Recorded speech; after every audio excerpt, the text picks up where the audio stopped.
नमस्कार दोस्तों, स्वागत है आपका study with Ankit YouTube channel पर। आज हम बात करेंगे बेहद संजीदा एवं बेहद दिल दहला देने वाली घटना का, यूँ कहें कि विभत्स घटना के बारे में। मणिपुर हिंसा केवल एक हिंसा नहीं अपितु भारत के मुंह पर एक तमाचा भी है। भारत एक ऐसा देश है जहाँ पर यह कहा जाता है कि हर नारी की पूजा या सम्मान जहाँ होता है वहाँ देवता भी वास करते हैं। ठीक है, कहने को तो हम लोग चांद तक पहुंच गए हैं, पर क्या हम अपनी पृथ्वी को भी संभाल पा रहे हैं? हम चंद्रयान लॉन्च कर रहे हैं, पर क्या हमारी सोच डेवलप हो रही है कि इन परिस्थितियों को देखकर भी ऐसा नहीं लगता है? ये सोच है कि किसी एक घटना से हम पूरे समाज या पूरे देश को दोष नहीं दे सकते, लेकिन जब हम सफलताओं की जिम्मेदारी पूरा देश मिलकर के लेते हैं, जैसे चंद्रयान की सफलता का श्रेय पूरे देश ने लिया, न कि केवल इसरो ने, या मणिपुर की भारोत्तोलक मीरा चानू ने जब ओलंपिक में पदक जीता तो केवल मीराबाई चानू ने ही उसका श्रेय नहीं लिया, अपितु तो पूरे भारत ने उसका श्रेय लिया और उस पर गर्व महसूस किया, जो कि एक अच्छा निर्णय है, एक अच्छी बात है। ठीक उसी प्रकार जब यह एक विभत्स घटना घटित हुई है तो इसकी भी जिम्मेदारी हम सब लोगों को आगे बढ़कर लेनी पड़ेगी। आइए अब हम जानते हैं मणिपुर जैसी विभत्स घटना क्यों घटी या क्यों हुई। ठीक है, तो यहाँ पे मूलतः 3 जनजाति रहती हैं। एक है मैतेई, एक है कुकी और तीसरी है नागा। ठीक है, मुख्यतः जो कुकी और मैतेई जनजाति का संघर्ष यहाँ से शुरू होता है। अब ध्यान से सुनिएगा। ऐसा हुआ कि मैतेई जो वहाँ की बहुसंख्यक है, जो कि लगभग 55% आबादी है वहाँ की, तथा कुकी जो 35% है। मैतेई लोगों का आरोप था कि कुकी लोगों ने म्यांमार से आए हुए शरणार्थियों को अपने में शामिल करा लिया है एवं कुछ नागा समुदाय के लोगों जो कि मैतेई समाज से अलग थे उनको भी अपने में शामिल कराने का काम किया है। मैतेई लोगों को जिससे दिक्कत हुई और मैतेई लोगों का प्रभाव और वन सभ्यता पर कब्जा, कुकी लोगों पर एक तरह की अनसिक्योर फीलिंग आ गई उनके अंदर, और भारत सरकार से मैतेई समुदाय को जनजाति होने का दर्जा मिलने की बात हो रही थी, जिससे कि मैतेई लोगों को सरकारी या अर्धसरकारी संस्थाओं में जॉब के लिए एक प्रकार से एसटी का जो दर्जा मिल जाता, जिससे कि उनको वहाँ पे आरक्षण की सुविधा भी हो जाती। ये इतना ज़्यादा इससे जो कुकी समुदाय था वो अनसिक्योर हो गया और ये मुद्दा वहाँ पर भड़क गया। यह ठीक है कि वाद विवाद होना या यह कोई बड़ी बात नहीं है। हमारे यहाँ बहुत पहले से वाद विवाद चर्चा होना एक आम बात है, लेकिन स्थिति तब विभत्स हो गई जब 4 मई को स्थिति मानवता को शर्मसार करने वाली हो गई। अब बात आती है कि उस समय की हमारी मीडिया क्या कर रही थी या मीडिया ने इसमें क्या प्रभाव डाला। तो उस समय हमारी मीडिया ज्योति मौर्य और सचिन सीमा के केस पर बात करने की स्थिति में दिख रही थी। उसे इस बात से बिल्कुल फ़र्क नहीं पड़ रहा था कि हमारे अपने मणिपुर में क्या घटित हो रहा है। आप देखिए, जो गैंगरेप की विभत्स से घटना या शर्मसार करने वाली घटना है, जिसमें 4 महिलाओं के साथ बदतमीजी हुई, उनमें से भी एक महिला जो हमारे देश की कारगिल युद्ध में लड़े वीर सैनिक थे, उनकी पत्नी थी और उसके साथ भी मिसबिहेव हुआ। इसके साथ मिसबिहेव इसलिए नहीं हो पाया क्योंकि जब वहाँ कुकी लोग पहुँचे या उनकी भीड़ पहुँची तो वहाँ उनकी गोद में उनका एक बेटा था, जिस वजह से उसको वहाँ पे छोड़ दिया गया, या यूँ कह लें कि उनको जाने दिया गया। 3 महिलाओं में से एक 40 वर्षीय महिलाएं थीं। उन्होंने अपने इंटरव्यू में बताया है कि उन लोगों ने उनसे बोला कि आप निर्वस्त्र होकर नाचिए, अगर आप नहीं नाचेंगे तो आपकी हम जान ले लेंगे। आप ज़रा सोच के देखिए कि स्थिति कितनी विभत्स होगी उस समय उस महिला के लिए, और उस महिला को नाचने को मजबूर तक किया गया। महिला ने अपने इंटरव्यू में बताया है कि भीड़ ने ना जाने क्या सोचकर भगवान की दया से उन्हें इस स्थिति के बाद छोड़ दिया, तथा वहाँ मौजूद अन्य 2 महिलाएं जिनकी उम्र 21 साल या 18-19 साल के बीच है, उन महिलाओं को न सिर्फ नग्न करके नचाया अपितु मानवता को शर्मसार करने वाला गैंगरेप भी किया।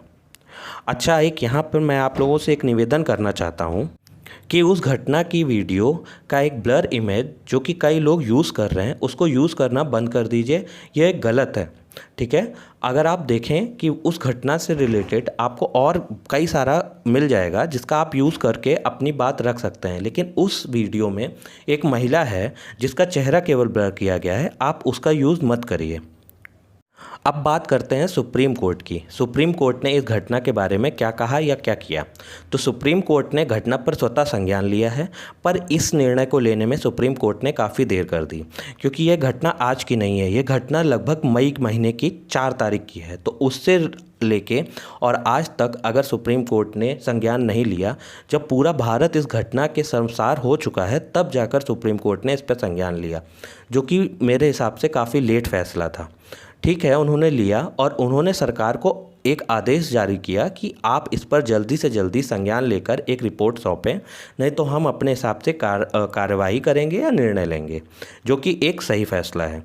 अब बात कर लेते हैं कि हमारे प्रधानमंत्री जी ने क्या कहा इस पर। तो हमारे प्रधानमंत्री जी काफ़ी लेट हो गए इस पे बात करते हुए या इस पे संज्ञान लेने में।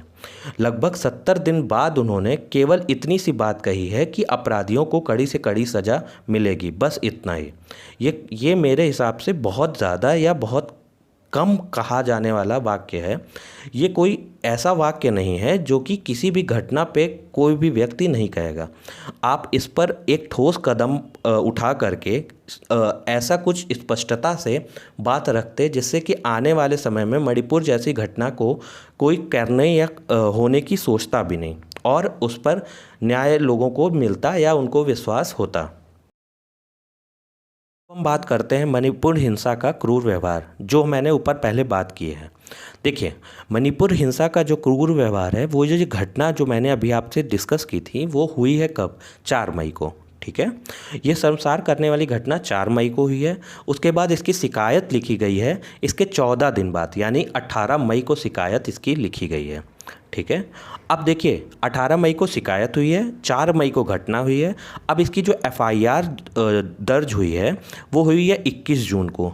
मतलब हमारा जो भारत है, जिसको हम लोग कहते हैं सभ्य भारत, सशक्त भारत, वह इतना सशक्त है कि एक घटना 4 मई को होती है और उसकी शिकायत 18 मई को दर्ज होती है, और उसके लगभग 1 महीने बाद उसकी FIR होती है, जिसको लेकर के हमारा भारत इतना सशक्त हो गया है कि कानून व्यवस्था इतनी अच्छी हो गई है कि इतना समय लग गया एक घटना जो कि इतनी निंदनीय है उसको केवल दर्ज कराने के लिए।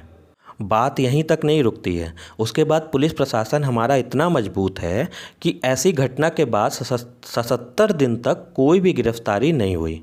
ठीक है, 77 दिन तक कोई भी गिरफ्तारी नहीं हुई। 78वें दिन पहली गिरफ्तारी हुई है। आप समझ सकते हैं, 4 मई की घटना को 14 मई को रिपोर्ट लिखी जाती है, 21 जून को FIR दर्ज होती है और उसके 77वें दिन तक कोई कार्रवाई नहीं हुई। ठीक है, अब हम बात कर लेते हैं हमें इस घटना से क्या सीखने की ज़रूरत है, क्योंकि कोई भी घटना घटती है तो उससे हमें सीख ज़रूर लेनी चाहिए, क्योंकि आने वाले भविष्य में हम अपनी जनरेशन को ये बता सकें कि हमें ऐसी घटना से कैसे बचना है या कैसे इससे बचा जा सकता है। और इसमें सरकार की भी उतनी ही भूमिका बनती है कि वो भी ऐसे डिसीज़न ले जिससे कि ऐसी घटनाओं से निपटने के लिए आगे हमें एक रास्ता मिल सके, एक हमें निर्णय मिल सके कि हम ऐसी घटना दोबारा कभी नहीं दोहरा सकते। ठीक है, तो पहला यहाँ पे हम बात कर लेते हैं कि मीडिया अगर सही से काम करती तो देश का इस पर जल्दी ध्यान जाता, जिससे कि इस घटना को इतना ज़्यादा शर्मसार होने की हमें ज़रूरत नहीं पड़ती। ठीक है, सेकंड एक मैं यहाँ पॉइंट रखना चाहता हूँ, यहाँ पर जो गिरफ्तारी हुई है वो भले 4 या 5 व्यक्तियों की हुई है, लेकिन इसमें केवल 4 या 5 व्यक्ति संलिप्त नहीं थे। इसमें एक भीड़ थी। भीड़ यानी मॉब लिंचिंग के कई घटनाएं हमारे सामने आ चुकी हैं। तो सरकार को मॉब लिंचिंग से निपटने के लिए कानून को सख्ती से बनाने की ज़रूरत है। धन्यवाद। मैं इस विषय पर केवल इतनी ही बात करना चाहता हूँ।